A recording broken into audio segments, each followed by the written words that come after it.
warahmatullahi wabarakatuh. Perkenalkan, nama saya Nabila Assegaf dari jurusan Pendidikan Bahasa Arab semester 3 kelas A. Video ini dibuat untuk memenuhi salah satu tugas mandiri pada mata kuliah pengantar pembelajaran bahasa asing yang diampu oleh Bapak Hasan Saifullah MAG. Pada video kali ini, saya akan mempresentasikan materi terkait dasar-dasar teoritis pengajaran bahasa dan hakikat pengajaran bahasa Arab sebagai bahasa asing. Langsung saja kepada pembahasan materi yang pertama, yaitu dasar-dasar teoritis pengajaran bahasa. Ada 3 poin. Yang pertama, dasar psikologi.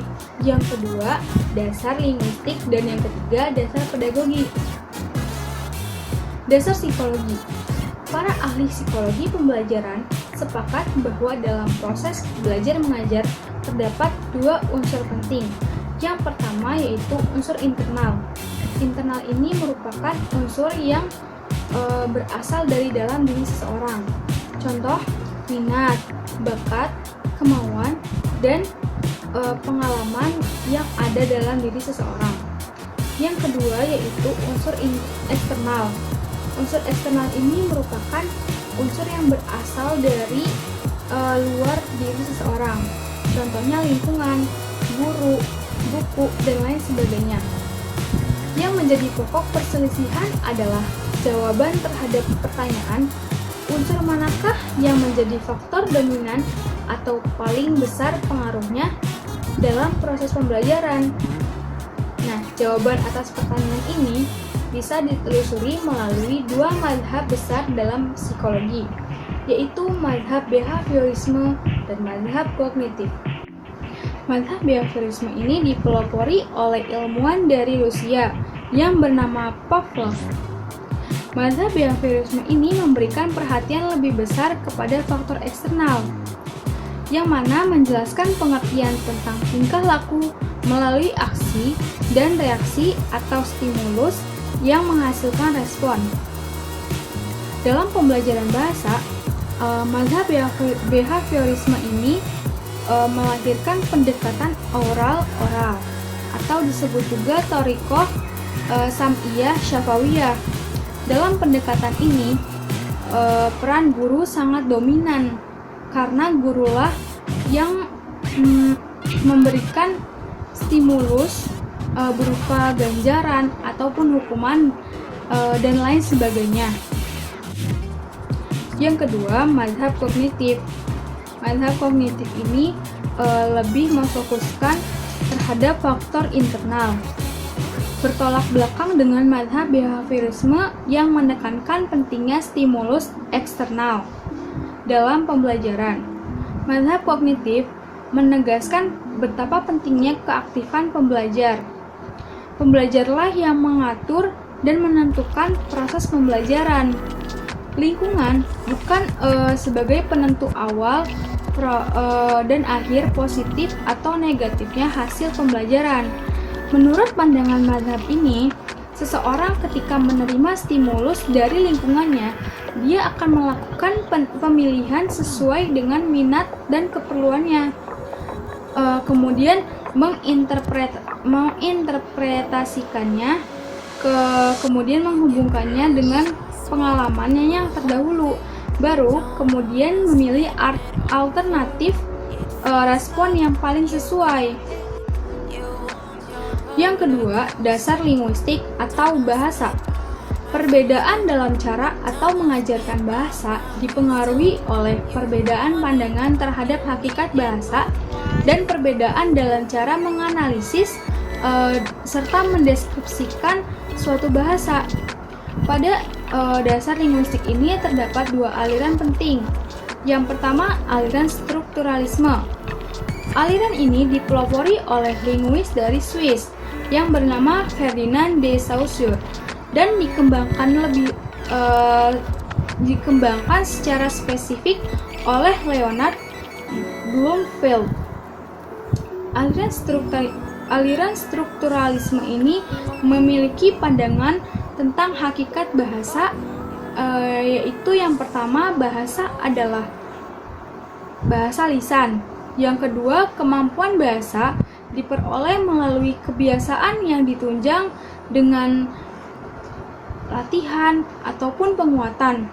Yang ketiga, setiap bahasa ini memiliki sistemnya sendiri yang berbeda dari bahasa lain.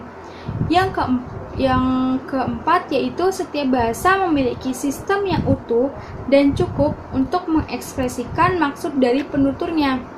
Yang kelima yaitu semua bahasa yang hidup dan berkembang mengikuti perubahan zaman. Kemudian yang kelima yaitu sumber pertama dan utama kebakuan bahasa adalah dari penutur bahasa tersebut, bukan dari lembaga ilmiah, pusat bahasa, ataupun yang lainnya. Yang kedua yaitu aliran generatif transformatif. Aliran ini dipelopori oleh seorang linguis dari Amerika yang bernama Noam Chomsky. Noam Chomsky ini membagi kemampuan berbahasa menjadi dua, yaitu kompetensi dan performansi. Kompetensi ini adalah kemampuan ideal yang dimiliki seseorang penutur bahasa. Kompetensi juga menggambarkan pengetahuan tentang sistem bahasa yang sempurna, yaitu pengetahuan sistem kalimat atau sintaksis, kemudian sistem kata atau morfologi, sistem bunyi atau fonologi, dan sistem makna atau semantik. Sedangkan performansi merupakan ujaran-ujaran yang bisa didengar atau dibaca yang dituturkan oleh seseorang apa adanya tanpa dibuat-buat. Oleh karena itu, performansi bisa saja tidak sempurna. Menurut Noam Chomsky, suatu tata bahasa hendaknya memberikan kompetensi dan bukan performansi. Yang ketiga, dasar pedagogi. Apa itu pedagogi? Nah, Langeveld membedakan istilah pedagogik dengan istilah pedagogi. Pedagogik diartikan sebagai ilmu pendidikan yang lebih menitik beratkan kepada pemikiran, perenungan tentang pendidikan. Suatu pemikiran bagaimana kita membimbing serta mendidik anak. Sedangkan istilah pedagogi berarti pendidikan yang lebih menekankan kepada praktek, menyangkut kegiatan mendidik dan kegiatan membimbing anak. Tujuan pedagogi ini yang pertama yaitu untuk memanusiakan manusia, yang kedua memahami jati diri, yang ketiga melatih keberanian siswa, dan yang keempat mengembangkan kepribadian seorang siswa. Selanjutnya materi yang kedua yaitu hakikat pembelajaran bahasa Arab sebagai bahasa asing. Bahasa adalah sebuah kebutuhan psikologis dan sosiologis yang berupa bunyi dan sistem simbol untuk mengungkapkan suatu kebutuhan dan keinginan secara arbitrer. Kemahiran seseorang dalam suatu bahasa tidak menjamin kemahirannya dalam mengajarkan bahasa tersebut kepada orang lain. Mahir berbahasa adalah satu hal, dan mahir dalam mengajarkan bahasa adalah hal lainnya. Seorang guru bahasa Arab harus menguasai setidaknya 3 hal, yaitu yang pertama kemahiran berbahasa Arab, yang kedua pengetahuan tentang bahasa Arab, dan yang ketiga keterampilan dalam mengajarkan bahasa Arab. Kemudian, apa sih fungsi mempelajari bahasa Arab? Yang pertama, mengembangkan kemampuan pelajar dalam bahasa Arab, baik secara lisan maupun tulisan. Yang kedua yaitu menumbuhkan kesadaran tentang pentingnya bahasa Arab sebagai salah satu bahasa asing.